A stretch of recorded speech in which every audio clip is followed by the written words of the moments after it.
2017년 77명의 아이가 돌연사를 하였습니다.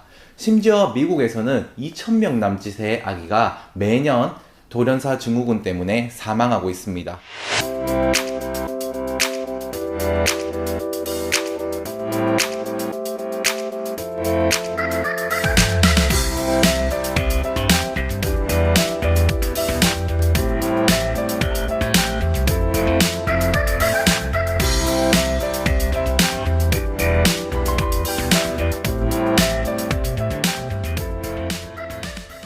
여러분 안녕하십니까, 이란이 아빠 리우스터리입니다. 자, 오늘은 여러분들에게 조금 진중한 얘기를 하려고 합니다. 바로 역류와 돌연사 증후군에 대해서 말씀드리려고 하는데요. 외국에서는 굉장히 유명하고 중요하게 생각을 해서 캠페인도 많이 하고 있지만 한국에서는 아예 모르는 어머님들, 아버님들이 많더라고요. 실제로 통계상으로 40%의 어머님은 역류와 돌연사 증후군에 대해서 아예 못 들어본 경우도 많습니다. Sudden Infant Death Syndrome이라고 구글에서 검색을 해보시면 많은 메디컬 센터와 정부기관에서 어머니, 아버님들에게 캠페인을 하는 모습을 볼 수 있습니다.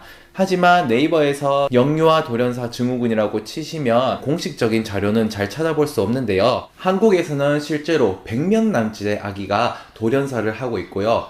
그리고 일본에서는 2016년 109, 2017년 77명의 아이가 돌연사를 하였습니다. 심지어 미국에서는 2,000명 남짓의 아기가 매년 돌연사 증후군 때문에 사망하고 있습니다. 그렇기 때문에 우리는 돌연사 증후군을 중요하게 생각하고 예방하기 위한 방법들을 생각해야 되는데요. 그러면 돌연사 증후군의 원인은 무엇일까요? 돌연사 증후군이 정말 무서운 게 원인을 아직까지 완벽하게 밝혀내지 못했습니다. 지금 우리가 원인이라고 알 수 있는 것은 돌연사 증후군 때문에 사망한 아이들의 통계를 내보고 질식 때문에 죽는 아이가 많구나 라고 생각을 하고 돌연사 증후군의 원인은 질식이 아닐까라고 추측할 뿐이지 정확하게 이런 원인 때문에 돌연사 증후군이 발생한다 라고 알 수가 없어요. 그렇기 때문에 제가 일전에 어떤 문제를 해결하기 위해서는 원인을 먼저 알아야 된다고 말씀드렸었는데 원인을 알 수 없으니까 돌연사 증후군을 예방하기 굉장히 어려운 거죠. 그러면 돌연사 증후군을 예방할 수 있는 방법은 없는 걸까요? 활발하게 과학적으로 연구가 많이 진행되고 있는데요. 그 중에서 돌연사 증후군을 예방하기 위해서 공통적으로 과학서적이나 정부기관에서 이야기하는 것들이 있습니다. 자, 첫 번째는요, 쪽쪽이에요. 제가 일전에 이 카드 영상 보시면 쪽쪽이가 역류와 돌연사 증후군을 예방하는데 굉장히 효과가 있다고 말씀드렸는데요. 연구 결과 90% 정도 역류와 돌연사 증후군을 막을 수 있는 굉장히 핫한 육아템입니다. 쪽쪽이를 제 이전 영상 참고하셔서 4주 이후에 그리고 12개월 이전에 그 기간에는 꼭 쪽쪽이를 쓰셔서 자면서 기도가 막히는 일이 없었으면 합니다. 두 번째로는요, 아기를 절대로 엎드려 재워서는 안 됩니다. 현재까지도 아기의 두상을 위해서 아기를 엎드려 재우시는 부모님들이 많은데요. 그것은 굉장히 위험한 일입니다. 아기를 엎드려서 재우면 아기가 엎드려 있으면서 이산화탄소를 내뱉으며 그 이산화탄소를 그대로 다시 마시게 되고 산소가 부족한 현상이 일어나게 돼요. 그렇기 때문에 산소 부족으로 아이가 돌연사가 일어날 가능성이 높아집니다. 실제로 돌연사 증후군이 일어나는 통계를 보니까 첫 번째가 부모님들의 팔이나 다리가 아기 위에 올라가서 아기가 질식하는 경우가 첫 번째 원인이고요. 그리고 다음 원인으로는 아기가 엎드려 자는 것입니다. 무려 44%의 돌연사 증후군으로 사망한 아이들이 아기가 엎드려 잤다고 얘기를 합니다. 그렇다면 우리는 왜 아직도 엎드려 자는 것이 좋다고 생각하고 심지어 엎드려서 재우기 위한 교육까지 하고 있는 걸까요? 1946년에 어떤 소아과 의사가 책을 냈습니다. 굉장히 화제가 된 육아책이었어요. 그때 당시 성경 다음으로 많이 팔린 책이라고 할 정도로 굉장히 화제가 되었었는데요. 그 책의 두 번째 판에서 아기를 엎드려 재워야 된다라고 주장을 했었습니다. 이 의사가 이렇게 주장을 한 이유는 누워있을 때 토를 하게 되면 그 토가 기도를 막아서 아기가 사망하게 된다. 그렇기 때문에 아기를 엎드려서 재워야 된다 라고 하였는데요. 그 후 수많은 연구가 일어나면서 이 말은 타당성 없는 이야기이고 오히려 아기를 엎드려 재우는 것이 그냥 아기를 재우는 것보다 역류와 돌연사 증후군이 일어날 확률이 3배 정도 높습니다. 그렇기 때문에 여러분들은 절대로 아기를 엎드려 재우지 마시기 바랍니다.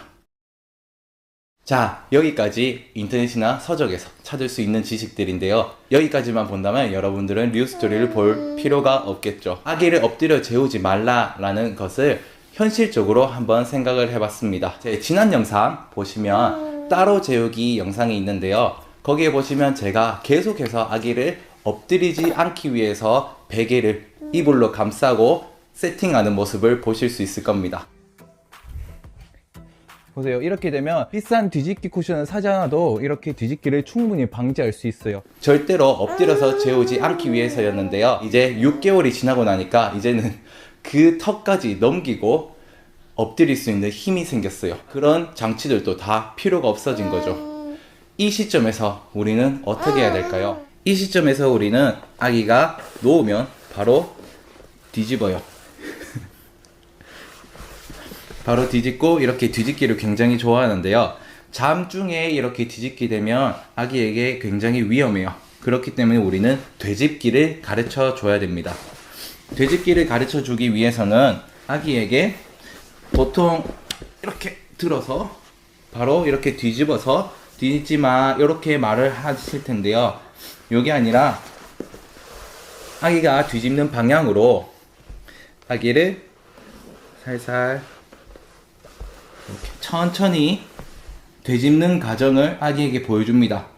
그러면 아기가 이렇게 하면 내가 다시 편해지구나 라는 것을 인식하게 되고, 자, 이렇게 다시 뒤집게 되면 아기에게 정말 천천히 뒤집는 방법을 팔을 이렇게 하고 몸을 이렇게 틀고 머리를 이렇게 넣고 이렇게 하면 뒤집어져요. 이렇게 천천히 아이에게 가르쳐 줍니다. 자, 이런 방법으로 계속 반복을 하면 아이도 되짚는 방법을 배우게 돼요. 저희 경우에는 한 3일 동안 요걸 시행했었는데요.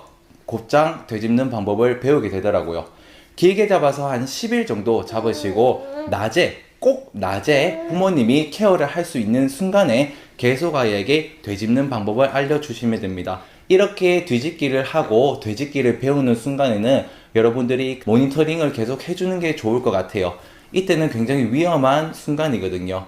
잠이 와서 침대에 코와 입을 박는 순간이 계속 있어요. 그렇기 때문에 여러분들이 되짚기가 아직 안 된다, 아니면 자면서 되짚기를 잘 하지 못한다 라고 생각을 하시면 계속 모니터링을 철저하게 해주시기 바랍니다.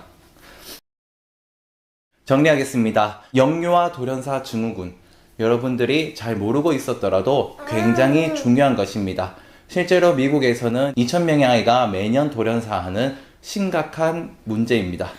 그렇기 때문에 이를 방지하기 위해서는 우리는 쪽쪽이를 입에 물리고, 그리고 심지어 쪽쪽이를 입에 물렸다 하더라도 잠을 자면서 쪽쪽이를 뱉는 경우가 많기 때문에 되짚기를 꼭 가르쳐 주시기 바랍니다. 그리고 되짚기가 교육이 되는 동안은 어머님, 아버님께서 카메라로 보시거나 아니면 같은 공간에서, 같은 침대는 아닙니다. 역류와 돌연사 증후군의 첫 번째 원인이 같은 침대에서 자서 질식하는 경우입니다. 그렇기 때문에 같은 침대는 안 되고요. 다른 침대에서 같은 공간에 자서 즉각적으로 대응할 수 있는 공간에서 아기를 철저하게 모니터링 하시기 바랍니다. 절대 엎드려서 재우지 마시기 바랍니다. 그럼 오늘 영상 봐주셔서 감사하고요. 구독, 좋아요, 알람 설정하시면 우리 이란이 보러 다시 오실 수 있으니까 구독, 좋아요, 알람 설정하셔서 또 이란이 보러 놀러 오시고요. 그리고 지난 영상에서 이란이가 컨디션이 안 좋아서 제가 영상을 못 찍었다고 커뮤니티에 여러분들께 공지해드렸는데 정말 많은 분들이 걱정해 주셔서 감사드립니다. 그럼 또 이란이 보러 놀러 오세요. 안녕. 안녕, 안녕. 안녕, 안녕. 끝났다. 잘했어.